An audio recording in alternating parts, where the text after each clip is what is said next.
Rikara struggled a couple times in laning phase. Lion, while looking a little bit more effective than Madlife, was not actually able to clutch out in Game 5.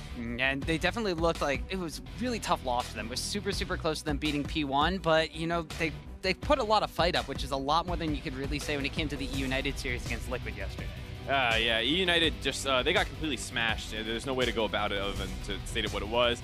They failed to adapt in the series. It felt like Piglet kept getting Tristana every single time he was going off. Piglet is a player who can play very, very aggressive, and when you give him the mobility and the resets that come with the Tristana kit, it kind of plays into the style that Piglet wants to use. Well, even though they're not going up against Team Liquid and Piglet this time around, they're still letting the Tristana through, but albeit they're doing it at the expense of banning out some very powerful pickups, specifically against Gold Queen United. The Orianna from Fly, and the Jarvan and the Maokai away from Santorin. Right, and then on the Gold Coin United side, you also see the Kalista, Caitlyn bans, two things that were mainstays for them in their series versus P1, and they had a very high priority on the Tristana, so it's no surprise here to see United want to take that one away. They don't want to give them the chance to use that, which Rikara was able to almost win a couple of these late games with just because he was on that Tristana pick. Yeah, Rikara may have struggled in the lane phase against Arrow, although historically in the Challenger Series versus Deftly, they've been pretty much on par with one another. So we'll have to see what the response to the Tristana is going to be. P1 was playing the Varus into it a lot yesterday, and it looks like Gold Queen United are going to wind up doing the same thing here. But one thing that is notably missing from the United ban phase here is something P1 banned every single game against Fenskaren, which is the Sejuani, which is left open. Yeah, I'll need to see if that one ends up getting taken. Yeah, I was going to let you go. Wow. Take them, jungler. But yeah, the Varus pick, I'll be curious to see how well they're able to use that one, just because Rikara got smashed so hard on the Tristana side of this matchup. I want to see how it goes when it's a little bit more even, because Arrow is a bit of a beast. He sometimes in laning phase, he goes even when you think he should win, but when you put him up against someone who he outclasses, you can see how dominant he becomes. He has some great Kalista games towards the end of the season as well. So understandable to see Rikara down in laning phase, but like you said, Deftly and Rikara usually end up a little bit more even. And one of the things that may be a bigger factor in this overall matchup is that top lane matchup. We do see the Gnar being locked in for solo, one of his comfort picks, one of the champions that he is super dominant on. But he's going up against Licorice, who is the top laner in the NACS that some tout may be one of the best top laners, you know, within the Challenger Series, potentially a top laner in North America to begin with. And he's taking the Camille into that matchup, so it looks like they're about to brawl. It feels like they want to put some more carry eggs in the Licorice basket here with the Camille pick. And then the Lulu coming in as well with the Tristana, one of the few hyper late game scaling champions. They already show the Varus, so it's not like Lulu Varus has intense synergy. You're not really denying it away. It's just more to get that kill, the Tristana into that disaster, kind of destroying everybody late game. On the flip side, GCU takes Zyra, something that traditionally is a really good matchup, into Lulu and can bully it out of laning phase, which is where Lulu's actually relatively weak currently right now after a number of nerfs. She doesn't have quite that ability to shove you out anymore that she had earlier on there. Heyday. Back in the old Lulu dominating everything days, which actually was, you know, last Challenger Yeah, Finals. That's ago. what Madlife was using to actually combat Deftly and Zeyzal on the bottom side, although Zeyzal was one that was playing the Lulu when pretty much nobody else was. So we'll see that in his hands again. We'll see if they wind up doing the same trend with the Ardent Sensor Rush on the Lulu and if they're going to go Sightstoneless or not. But during the second ban phase, a lot of pressure being banned out on GBM. In the Challenger Series Finals, it was basically make or break between the two mid laners to see who actually came out on top and how their teams fared when doing so. When GBM looked good, EUNIted actually won that game. When GBM was not looking good or was very heavily focused through the pick and ban phase as well as in-game from Gold Coin United, GCU won those games. It was kind of the case of bot lanes going even, like we were saying, for the most part. Licorice did get the better of solo every now and then, depending on the matchup. His Cho'Gath into the Shen was something that he played very well. But if your mid lane's losing hard, it's very difficult to carry as a Cho'Gath. So it did, like you say, come down mostly to that mid lane, which for the most part was not influenced by jungler too heavily over the course of that series until the final couple games where GCU put way more attention in there and they were able to snowball on GBM a couple times. We're going to see a different look to Santorin this time around as he locks in the Rek'Sai for Gold Coin United, something that P1 was utilizing in their 5th game yesterday against them. This time around, we'll see how Santorin takes that into the jungle. It's, of course, kind of his play style, though. Lots of vision-centric control, tanky initiator, all the things that he really wants out of a jungle. Yeah, Santorin's basically made his name on Rek'Sai way back in Season 4, even when the champion first came out. And it's something that has fallen to the wayside a little bit in the current meta of the jungle picks. You see a lot of things like Elise, Gragas, Maokai, a lot more tank focus. Rek'Sai is still very, very strong and completely fine. It's just something that had fallen out of favor for a lot of people. I like the addition of it in the P1 comp that they were running previously because it has early game pressure as well as scaling into a front line, and that's something that you're going to see a little bit here for GCU.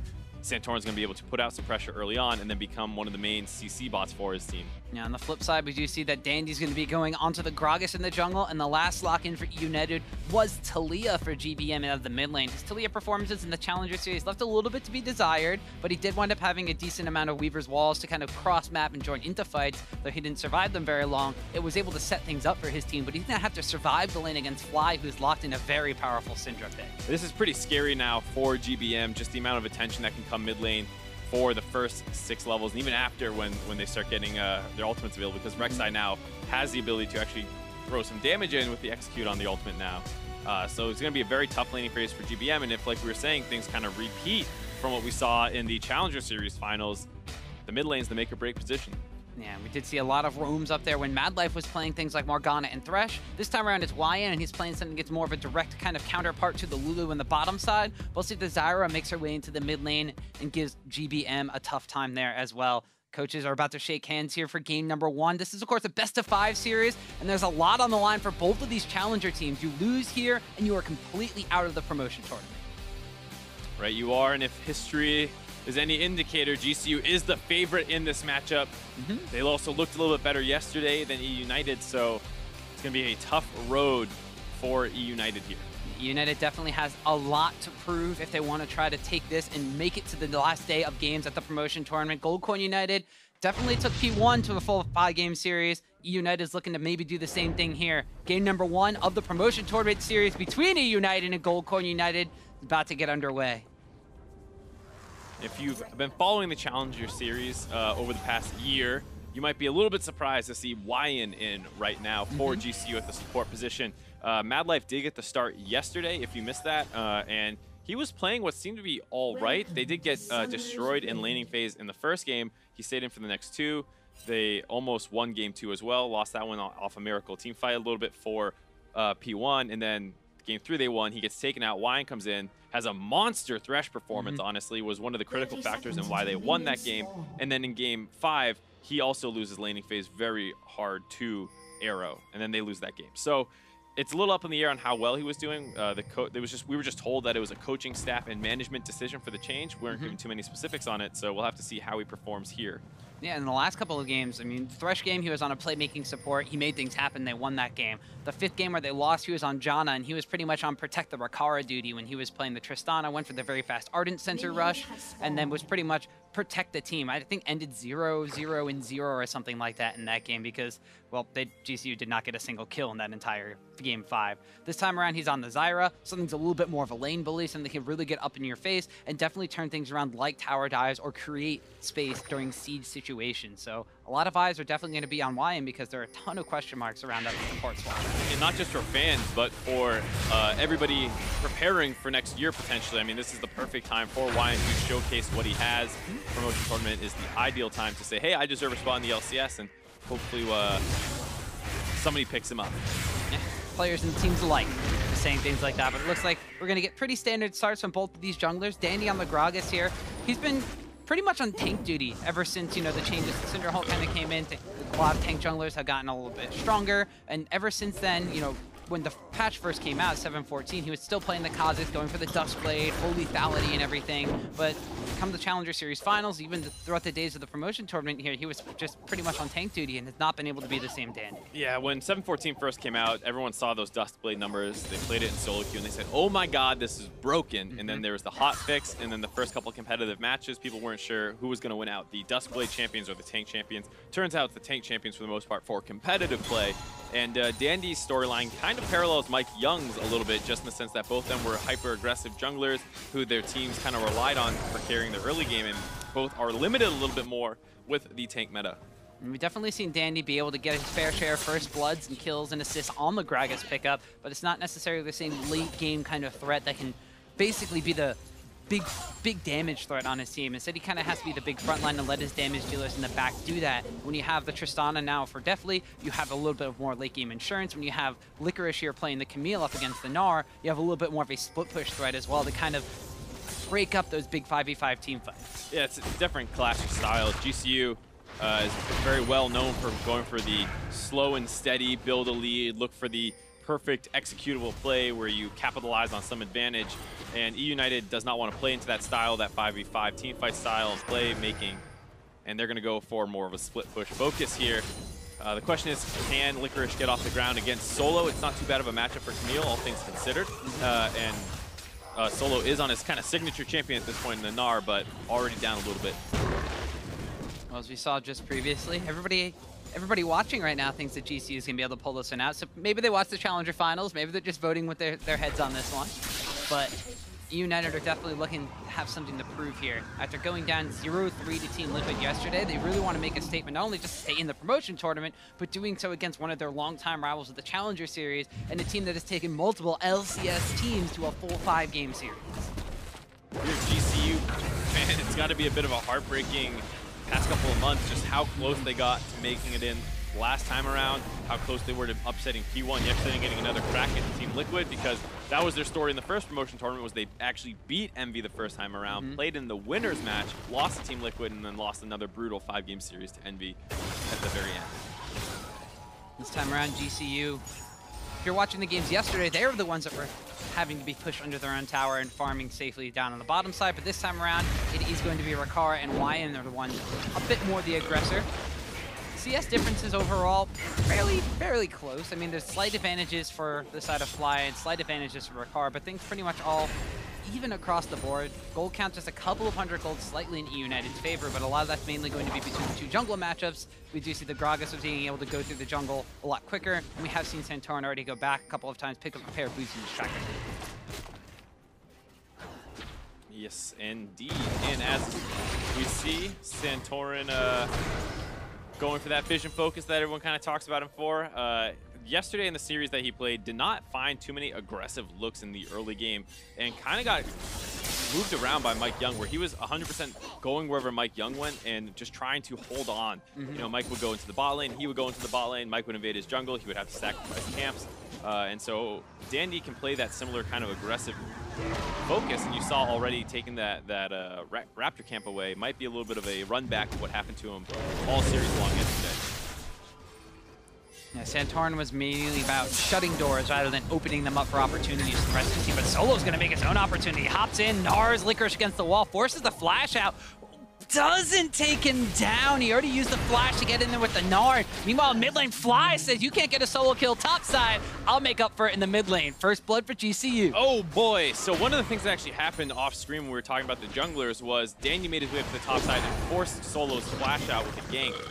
So that is why Solo did not have it available there to follow underneath the turret for a kill. But even then, he still is able to find the flash to get out of Licorice, so he gets that advantage for himself. And then you see Fly there making his own big play in the mid lane, already with a monster CS lead. Now with the kill, this lane matchup can get very, very ugly, especially considering that a lot of Taliyah's strengths comes from the fact that she can get out of laning phase and influence side lanes. So just here you see Santorin on the ward, clearing it out. GBM just gets a little bit disrespectful, trying to say like, oh, I see him clearing the ward, I'm not scared at all, just gets stunned up and killed instantly. And this is one of the things I think you can criticize GBM for. It's just kind of plays with hubris almost at some points, where he's greedy and he doesn't back off when he should, and thinks he can make any play work.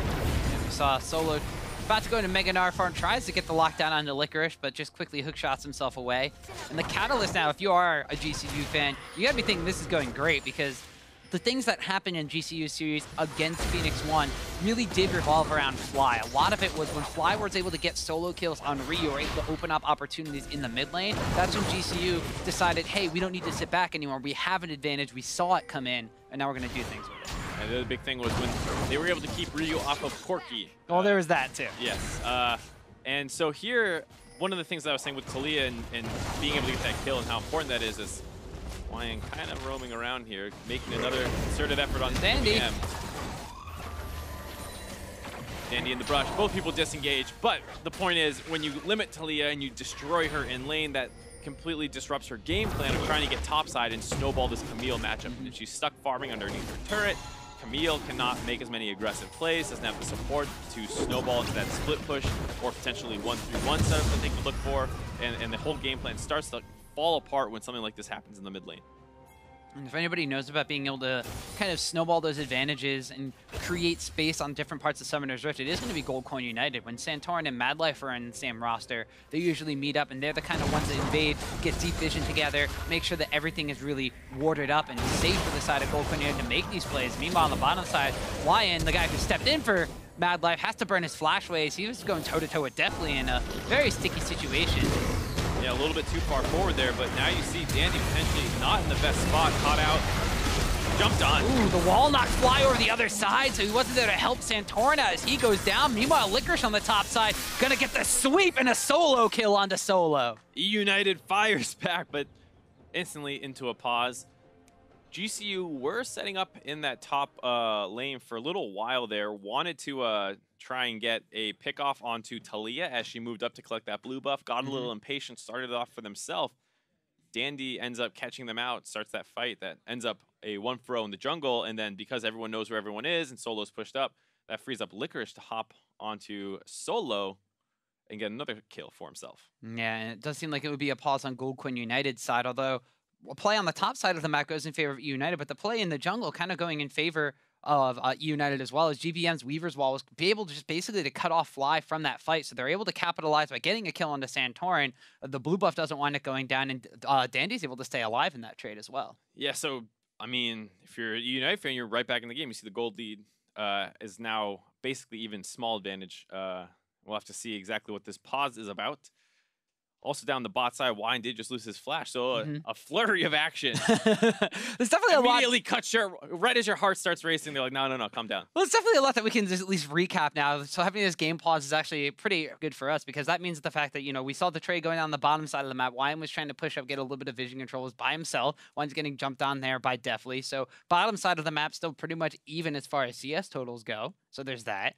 You wind up having, you know, the trades going down, both of these teams playing aggressively on their top side of the map. And that's basically, you know, we were talking about the mid lane kind of being a focal point for both of these teams and where they actually want to focus. There's actually been a lot more action in that top side of the map, where we said this time around, compared to the series we saw yesterday, both the Liquid versus eUnited and the P1 versus GCU matches, that top lane was pretty much an island. We didn't really hear from them until team fights. Well, one of the things that happens is when you pick carry versus carry, and I know Gnar is not a traditional carry in the sense where he's going to become a monster threat necessarily, but he does still, in the early game, have a somewhat volatile laning phase where you can hop on him and kill him when he's in his mini Gnar form. And anytime that happens, both junglers' attention flips up more to the top side, because if that, you know, carry gets off the ground, then all of a sudden you have a big problem on your hands. Or if you get to hold it down, carries become so much more useless than tanks when shut down. So it just makes both people tunnel up on that top side, and it becomes a hyper focus in the game anytime you take something like a Camille, a Fiora, or something like that, because if Camille goes out of laning phase, even, not necessarily winning, that usually still favors that team.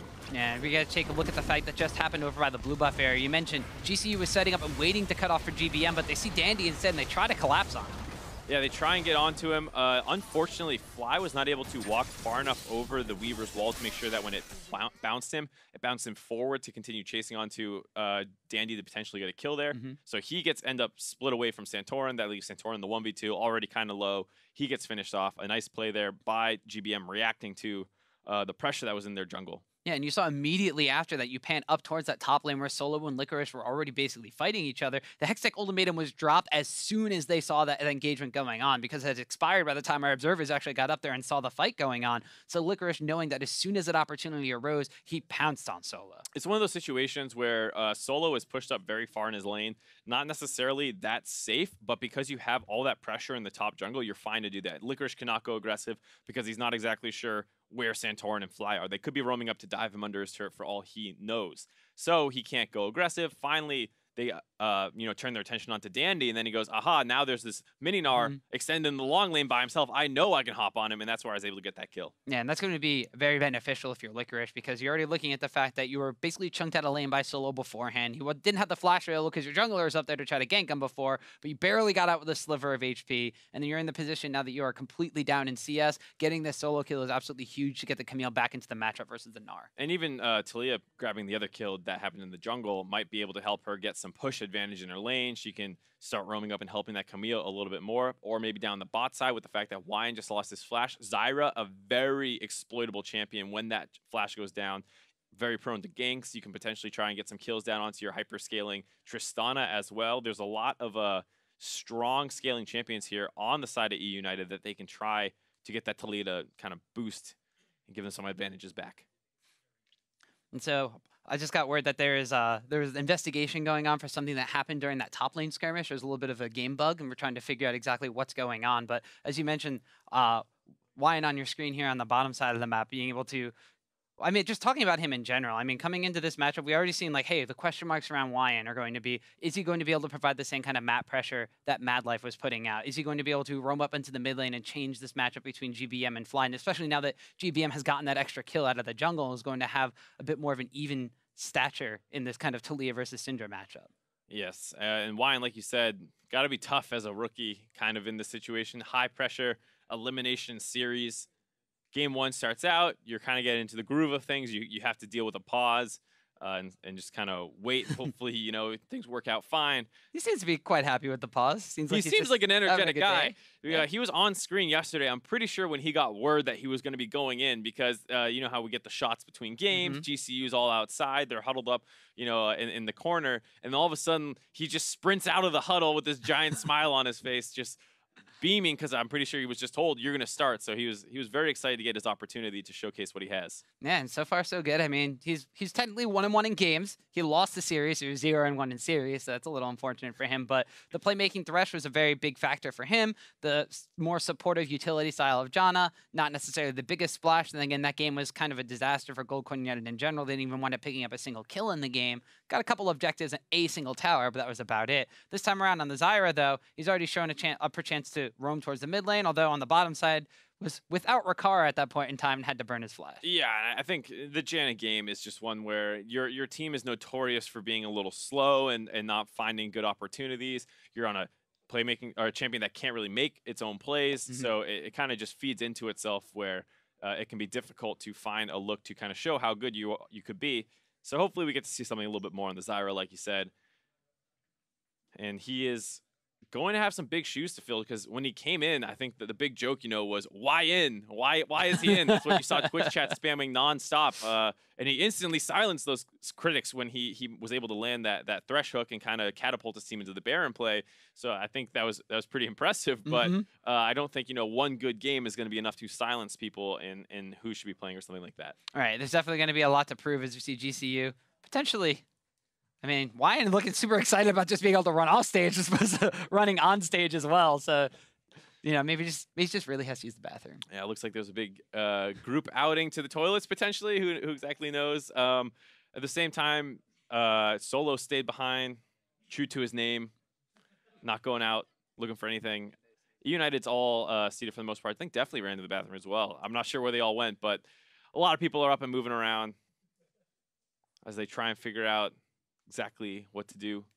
Well, it seems like that GCU have all left their positions because they were presented with the option for a remake, and they have accepted that option. However, our referees are going to be attempting a chrono break situation first, try to revert back to the time before the bug occurred in the top lane skirmish. So there's officially a bug then? There is officially a bug. All right. So if you guys haven't heard what chrono break is, it's one of the coolest things I've ever seen or been told about.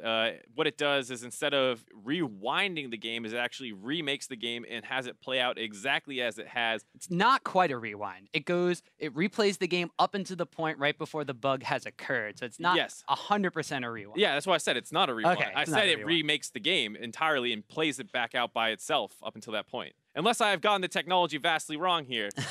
I don't. Did I say it was a rewind? I can tell you're not an Echo main. That's all I know. Yeah, I don't believe I called it a rewind. I thought I said it wasn't. But either way, yes, it is a very cool piece of technology that was rolled out. I remember the first time it happened, no one even knew it existed. It was the FlyQuest C9 play with the Misfortune roll. Yeah, it was insane. That it was just like, what? That's an option? What is this? I remember I was on the analyst test for that. Everyone was freaking out as you know, we're trying to figure out, was it a bug? Was it a visual bug? Was it what exactly happened? What happens once there is confirmed it's a visual bug?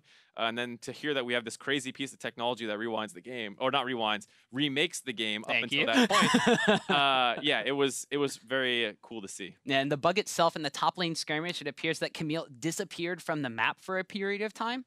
So that is why the option was presented, because you can't exactly hit what you can't see. I remember the good old days when the Alistair Pulverize had the tendency to knock someone up way off the map, and then they would just run around thousands of feet in the air. still targetable somehow, still able to use their abilities, but, you know, just stuck on another plane of existence. They used to happen with Cho'Gath Rapture too. That was really great. Any of those knockups. Especially when you had the Gentleman Cho'Gath skin. He has like the voice up line. You go. Up you go. And he just never comes back down for like a good 5 seconds. Yeah, that was those are the glory days. Yeah. Now the game is so bug-free. I remember every day on the League subreddit back in the day, there was always someone complaining about some bug, some creep block stuff. I feel like you don't see that anymore. Well, you know what they say in 2017, Riot is killing every single meme. That's true. All the memes are dying. Yeah, everything is going to be completely fine, much like in this game here. There's a call to action for all the community members now to create more memes of stuff that you want. Is that what you're doing? You're yes. putting a call to action right now? Yes, to the community needs to meme about more stuff that Riot then is forced to make to kill that meme. Okay, well, I don't know about that. I don't know if I want people like meme about me being a millionaire. Meme about you being a millionaire? Yes. You want that to happen? Yes, that should be the meme. I don't know. You weren't even a fan of my Game of Thrones podcast, doesn't it? I didn't know you had. Okay. So A, I don't watch Game of Thrones. B, I don't watch podcasts about Game of Thrones. And C, I don't know what you do with your free time. To be fair, it's pretty much just play League of Legends and eat food. That's pretty much my free time. You got me the same way. Yeah, pretty much. So, as we mentioned, it will be a couple of minutes while we attempt to do the chrono break situation and see if everything will work out fine for that. But both of these teams, I mean, they're no strangers to the stage. They're strangers to this length of a pause, of course. So, of course, we also have to talk about the fact that, you know, if you are in this situation, you mentioned that with YN, you know, he comes in, he subs in for Madlife. All of a sudden, he's put into this extended pause situation. What is that going to do on him? But it's also pretty much what is it going to do for all the players that are involved in this situation, too? Well, I hope people learn from that one chrono break situation that happened that we were talking about, because what that whole situation was, C9 tried to force an all-in, or maybe it was FlyQuest tried to force the all-in. Either way, one of the teams tried to force an all-in on the other team. There was a visual bug. They remade it to before the all-in happened, and then they instantly all-in again and executed it better. So you need to be very aware of, like, whatever just happened in the game, think back on that and prepare for that situation to happen again. Yeah, because you will be put back a couple of seconds before that situation actually arises, so then you'll have the opportunity to do something different, or if it's the case, maybe like in the FlyQuest versus C9 matchup where, hey, we're going to win that all-in if this works for us, they just do it again and it works out for them and they win that trade. Yeah, so that, if you remember what happened before this, Solo just got all-in and killed. He should be very aware of that potential to happen again. Same with the jungle skirmish, showing on how far back we end up in the game state. And then YN might not actually blow his flash either. So like you said, there was a lot of things that just happened in that small period of time, and now you just have to kind of think, not only us as the casters, like think back and remember exactly what has happened, but also the players and like the state of mind of what's going on in the game and where everybody is going to go. It's going to be a big kind of task for them to kind of just recollect themselves. And I mean, they themselves kind of have to replay the situation in their head up until the point of where it's going to be. Absolutely, as well as just, you know, finding yourself again, because anytime that you're in a you know, a hyper-focused state that you kind of get into when you're playing League of Legends competitively, it's something that you have to get back into. You don't just instantly, oh yes, we're in the middle of a game. That is very important. It's much easier when you kind of slide into it through the pick ban phase and then into level 1, and you start working through the first couple minutes of laning phase. You find yourself, you find your groove and those kinds of things. And it can be jarring to get pulled out of that and then thrust back into it instantly. And that's kind of one of the things that, you know, you got to applaud a player when they're able to be unfazed by something like this. Yeah, especially in a situation such as this, because if we take a step back from the actual game, we are in the second day of the promotion tournament here, the final promotion tournament to end all promotion tournaments. This is the elimination match, too. It's a full best-of-5 series that basically is life or death for the players. So it looks like we came out with YN still losing his flash, but the jungle invade has been avoided on the side of GCU. They have backed out. Dandy is going to be able to get into his blue buff, and Solo no longer the recipient of a solo kill. I love this kind of technology. So we had gone back to about 8 minutes and 30 seconds into the game, and as you saw, we jumped in. It was about 8 minutes and 50 seconds. There was a little bit of build-up beforehand, and as you mentioned, the fact that GCU was not waiting in that brush any longer, that GBM is able to safely and securely get his blue buff. Most importantly, the fact that Solo does not die. Yeah, that was a bit of a disastrous play out of GCU, where both the mid laner and the top laner get kills. Those are two of the important win conditions for their team. All that said, I mean, like we mentioned, you have to kind of be in the right state of mind, ready to bounce back into this game. Good game sense there by Solo. Sees Dandy on the ward, backs out, makes sure he's not staying pressured up, even though he's in Mega Gnar form.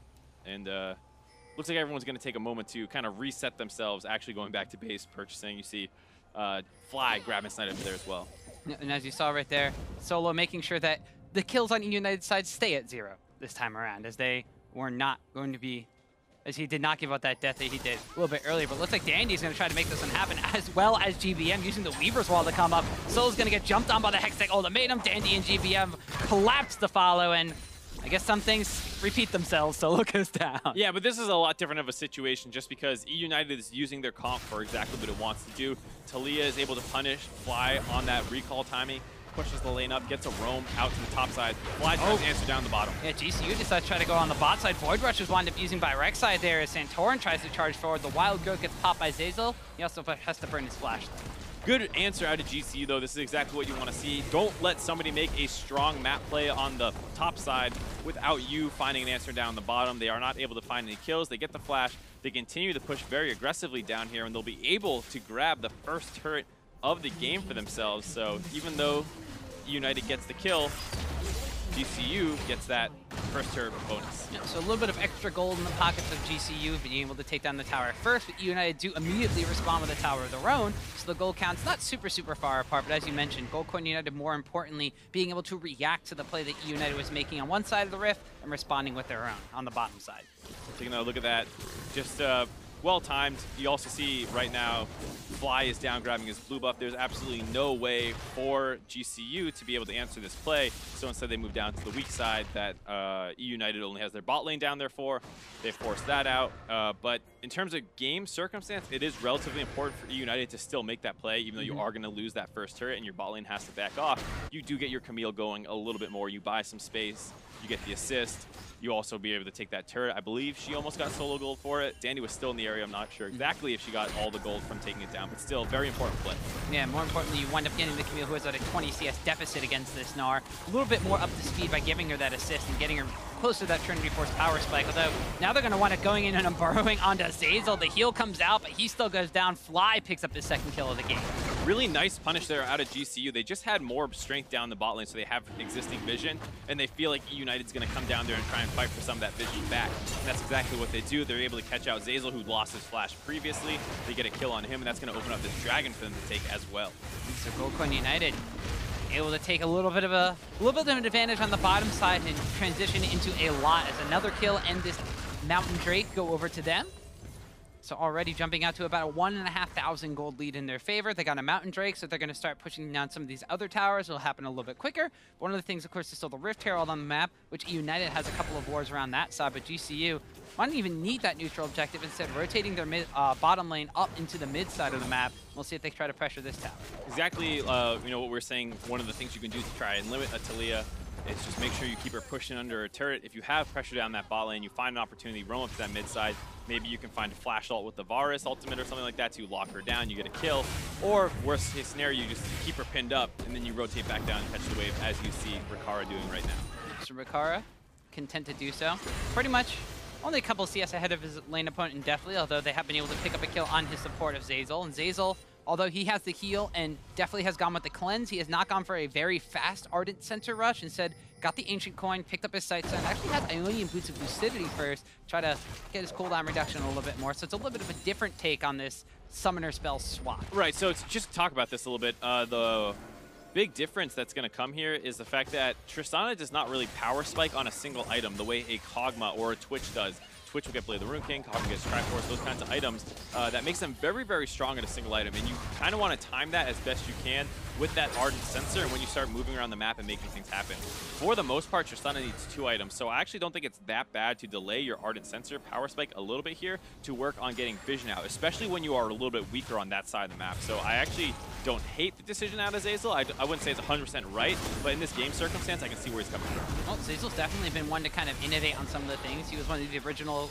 support players who played Lulu alongside Caitlyn and made that very tough bully lane in the spring split of the Challenger Series. He was playing Alistar in a lot of the semifinals of the Challenger Series, so a little bit more iteration here as Goldcoin United. I mentioned maybe they don't need the Rift Herald and that neutral objective to take down towers. They prove me wrong. They take our friend Herald with them along for the ride. As long as you're able to find an opportunity to grab it, go for it. GCU had swapped their bot lane up to the top side after they took that bottom turret. They grabbed the objective on that side as they go. And they continue to push down there. eUnited a little bit ahead in tempo since they did not have an objective or a neutral objective to take on the bot side. So Deftly is able to grab that turret first. We saw Solo wanted to go down and try to deal with him, but he was being kind of harassed off of his own jungle route back to the bottom lane by Deftly and Zeyzal. So eUnited making maybe a little, like you said, a little bit faster on the map rotation, not having to take the neutral objective, but GCU, if they're unanswered on the top side of the map, could potentially come away with a lot more. Though Santorin is the one that has the Eye of the Heralds, he's in the mid lane. They take down that top tower, and there he is. He's channeling it up. They're going to try to get 2 towers for the price of 1. This is getting a little dicey, though, because they are dropping this in the mid lane, trying to force down. eUnited's bot lane is in the process of rotating over from behind. Taliyah wall does not actually stop the Rift Herald. Good attempt there out of GBM. And Fly has to burn his Ghost to avoid getting cut off from that rotation that's coming in from out of eUnited. Turret will not drop, but he does get a nice chunk of damage down onto that mid lane. Will be able to be taken shortly here by GCU, most likely. It's the last remaining outer tower on the map for eUnited, and GCU has moved pretty much everybody except for Solo over to this mid lane here, so it looks like they may be a fight brewing up, trying to knock this tower down. See Santorin on the opposite side. Chain of Crushing goes a little bit wide, and Rikara and Fly are going to get knocked in by a good explosive cast from Dandy. They're able to pick up the kill on the tower. Lion gets the credit for that, and there's no go button there from eUnited. That's something that GCU's comp is extremely powerful at, sieging down and having skill shot CCs to hit somebody under the turret, and having very long-range follow-up to actually convert that into a kill. If the Varus ultimate lands, if the Syndra stun lands, you combo up with the other one, Zyra roots as well, drop a lot of damage down and maybe be able to find a kill. There, the Varus ultimate goes wide, but the turret was so low it bought enough space for them to actually finish that one off. So GCU jump out to a tower lead, and with that about a 1.5 gold advantage. So Licorice on the top side of the map, pushing down and threatening that tier 2 top lane tower from taking a little bit of damage. Solo's going to rotate up there and stop him from doing so. Black Cleaver already acquired for the Gnar, so he's going to be packing a bit of a punch, whereas the Trinity Force now has been completed by Licorice on this Camille. So once again, like we said, this is going to be a little bit of a different take than that top lane tank matchup. These guys are going to want to try to brawl each other.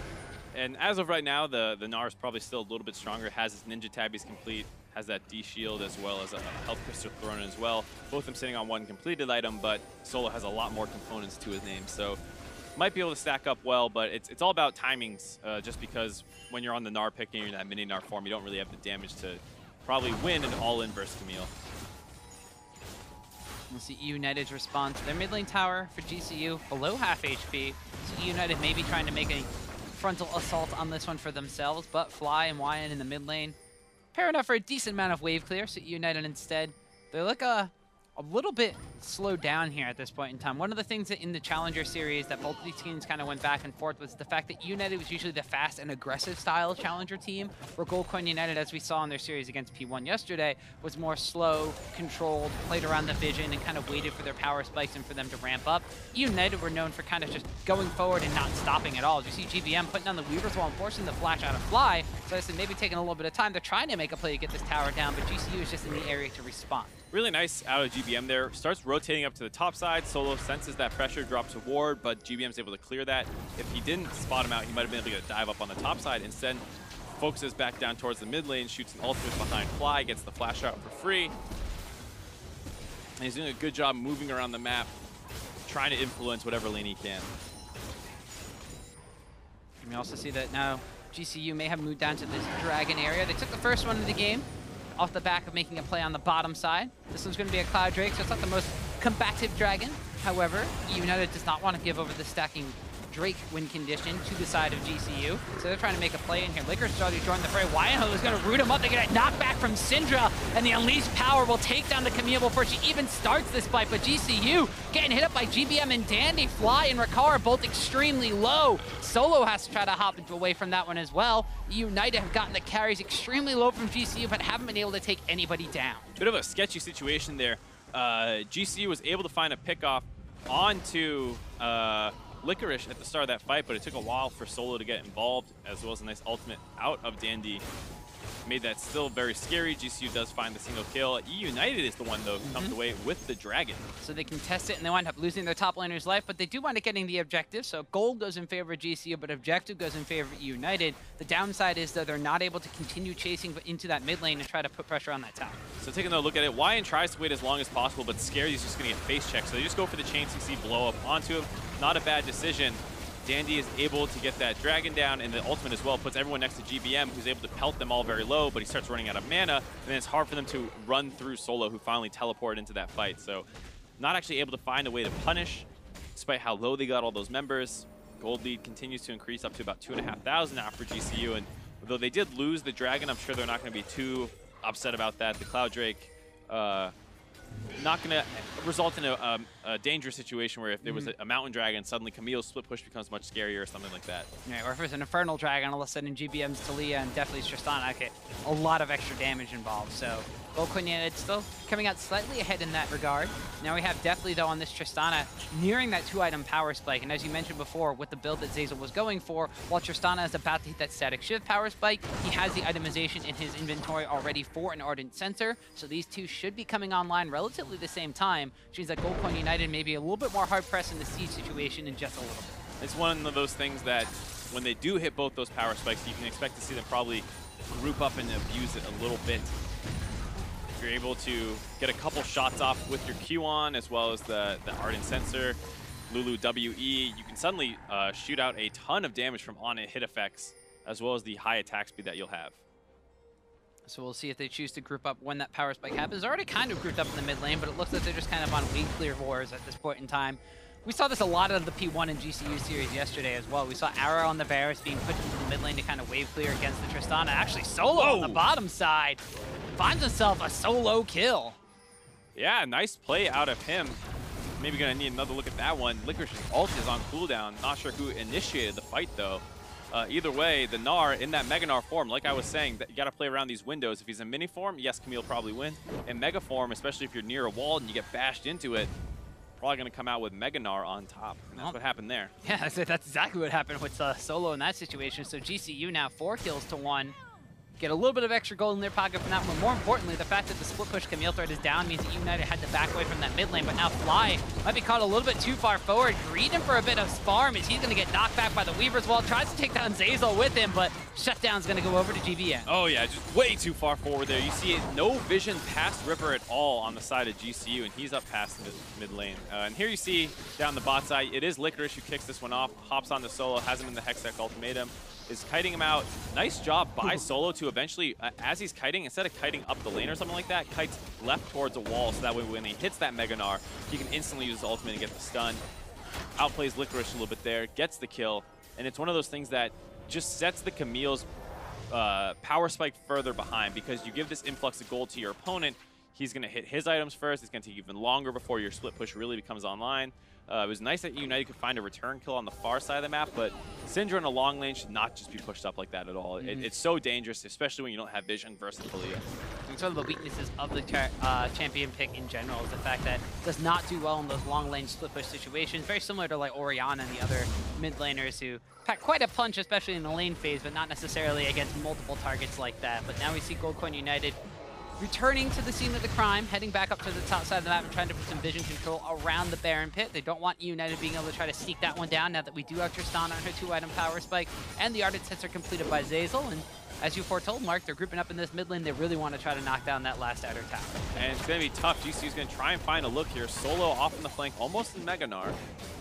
Yeah, he's actually going forward. Does have his flash available still. He's about to transform, but the rest of eUnited very wisely back away. And during this whole time, though, Camille is down on the bot turret, split pushing away.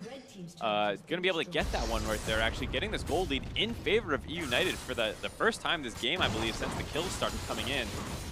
And GCU feel like they're a little unsure of what to do. They moved into the Baron Pit. They tried to force vision down there, but they don't have a particularly strong Baron team comp, and only a single Mountain Dragon to their name means this is not the most threatening of positional advantages they could try and force. It looks like they are still going to be able to try to force this one down. The Scrying Orb gets utilized. There's a ward in that brush. I don't know if eUnited saw them actually walk into the Pixel Brush or not, but Dandy, gonna get tagged by the Chain of Corruption. He tries to check that one in the barrel, but an instant flash away. Wanted utilizing the explosive cast to disengage the rest of the team just in case. Oh, Merc Treads are a pretty good buy. As you can see there, stops the Chain CC combo, keeps him alive.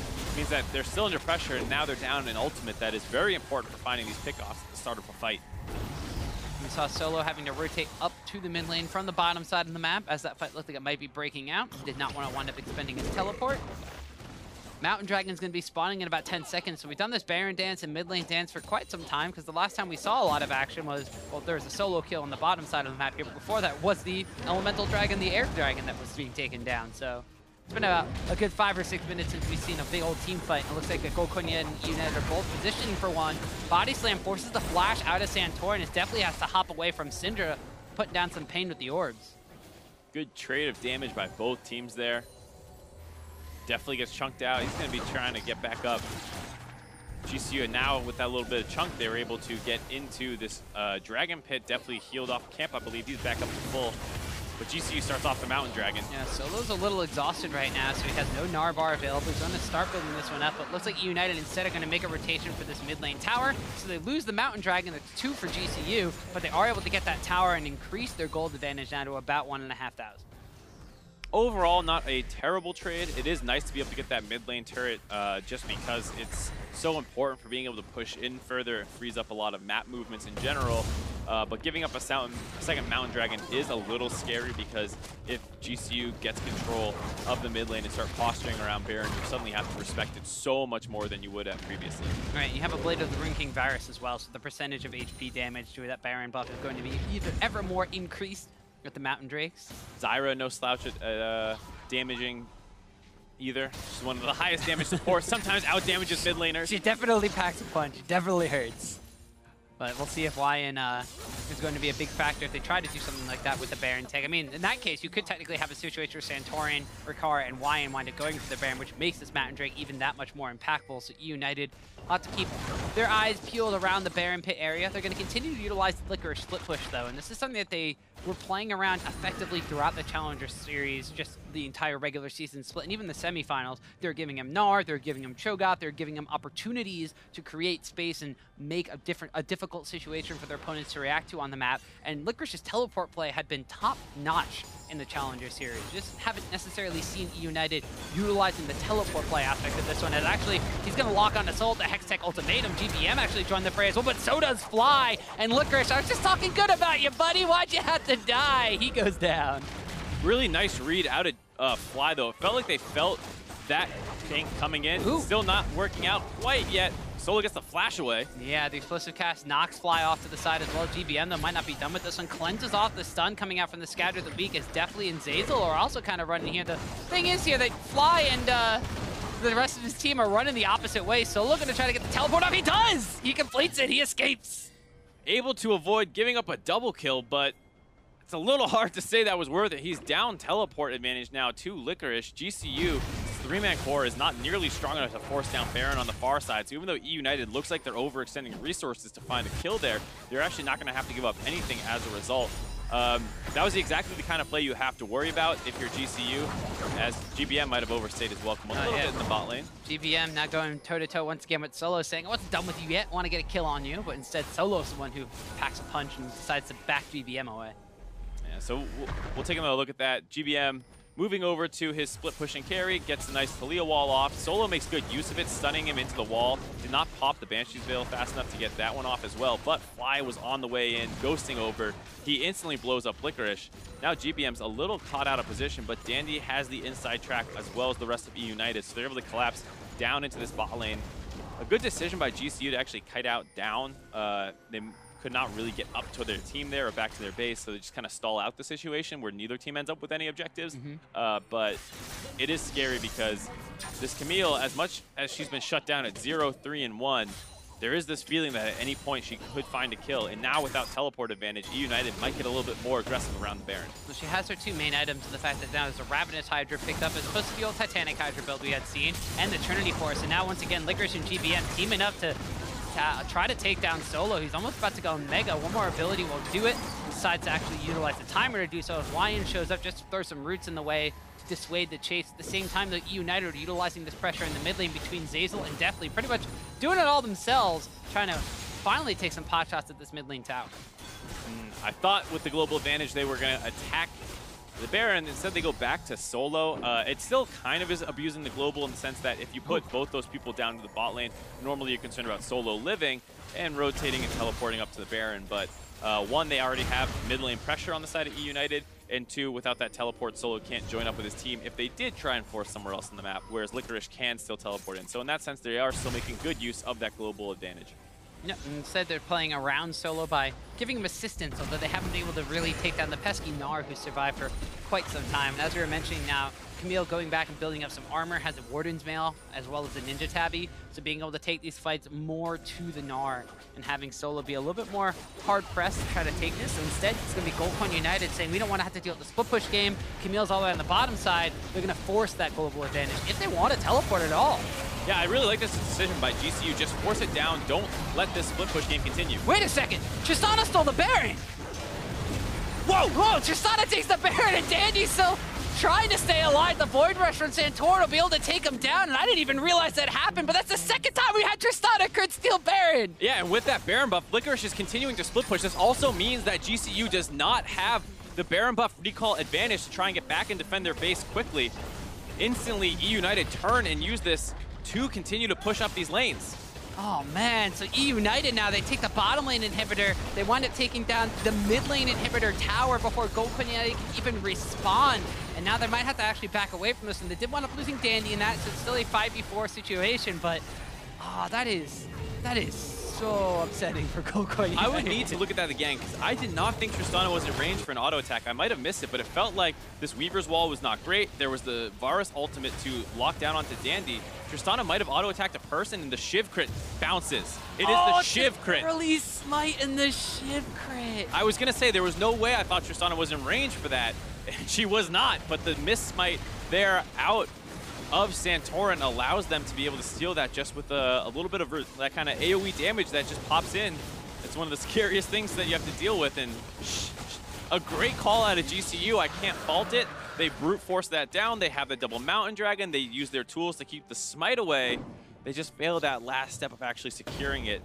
And as a result, the game state completely flips on its head. eUnited skyrocket up to a 7,000 gold lead. They take the bot inhibitor, mid inhibitor exposed, and they're in a great position to actually close this game out now. And the only thing that's not on their side is the Elemental Drake spawns that they've got. They have 2 Clouds compared to the 2 Mountain Drakes of GCU, but still, almost 2 minutes left on this Baron buff. Now the entire pressure on Summoner's Rift is in their favor. I mean, the Tristana finally gets a kill, is super, super strong at this point in time, because Deftly and Zeyzal have just very quietly been pushing up mid lane and farming for basically the past 20 minutes. 366 CS, i.e. Maul the Malmortius and the double Energizer Zeal build online. Yeah, and the thing about the Cloud Drakes has actually been very useful for how eUnited have been using them. I think a lot of people often downplay the effectiveness of Cloud Drake, and for the most part, I can see where they're coming from. But here, you saw repeated moves by GBM from the mid lane to the bot side, making use of that Taliyah passive and the Cloud Drakes to get down there and try and surprise Solo with how quickly someone is collapsing on him. It also allowed Dandy to make those moves over.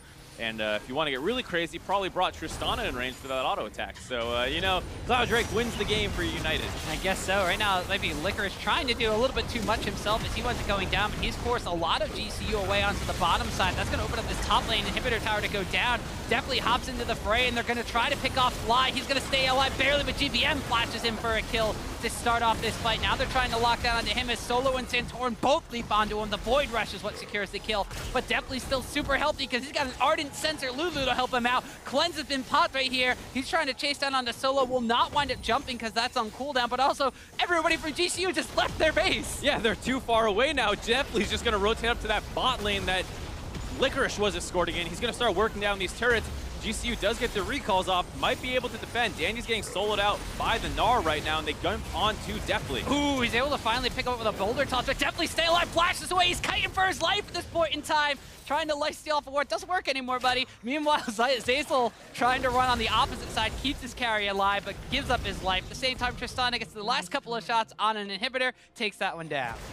Very kind of helter-skelter fight there at the very end. Starts out with Licorice going down, receives a lot of attention by GCU. That opens up the top half of the map, which eUnited very intelligently goes aggressive around. Almost get that inhibitor down as well, but Deftly does not quite get another jump to get close to those low health targets that were running away after the top skirmish. So there you see, when the base is this close together, it's very easy for people to rotate over. People collapse onto Licorice, get the kill there, and then Fly gets very, very low, and Deftly is moving forward. He's able to get the kill, and his first jump here that he's going to use is just not actually able to find a kill onto anybody. And then when Tristana can't get the reset, despite how many low health targets there are, not able to find something to actually win the game there. But they're still in a great spot. Both inhibitors down. Top inhibitor very low. Huge gold lead. At any point now with the Nexus exposed, Licorice could potentially backdoor. We've seen a couple of those already. And it's happened to GCU too. That's the unfortunate part. eUnited don't longer have the Baron buff on them. However, they still have this massive advantage they generate off of that. 2 inhibitors are down on the bottom side of the map. Top lane inhibitor had already taken a decent chunk of damage. Will regenerate a little bit, but probably still is not quite full health.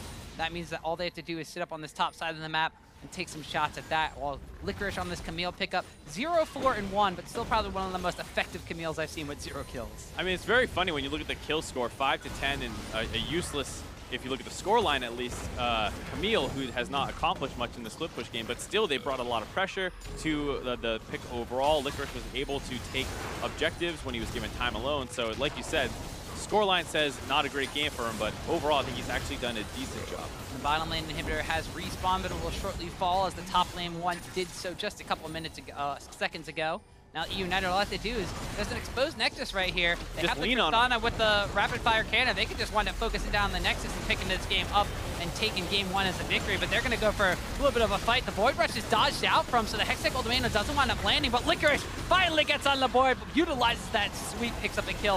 Fly now a little bit too far forward. A double kill picked up for Licorice. Leaping into the back line goes Deftly. They're going for more kills on the Summoner platform. Solo's going to fall, and the Nexus is going to fall shortly after. Mark, sometimes shit happens, and eUnited takes game 1. And there you have it, the Tristana static Shiv crit onto a member of GCU that springs over the Baron, steals it away, gives it to Licorice, who's able to use it instantly in split pushing down the bot lane inhibitor. That gives them a gold lead, and they're very easily able to close out from there. And the big thing was, that was actually a great call out of GCU that just went sour off a little bit of an early smite. Well, the thing was, too, is we were saying eUnited's going to have to utilize this global advantage pressure. They're going to have to utilize the teleport advantage that they have. They have to utilize the fact that GBM's going to move around the map.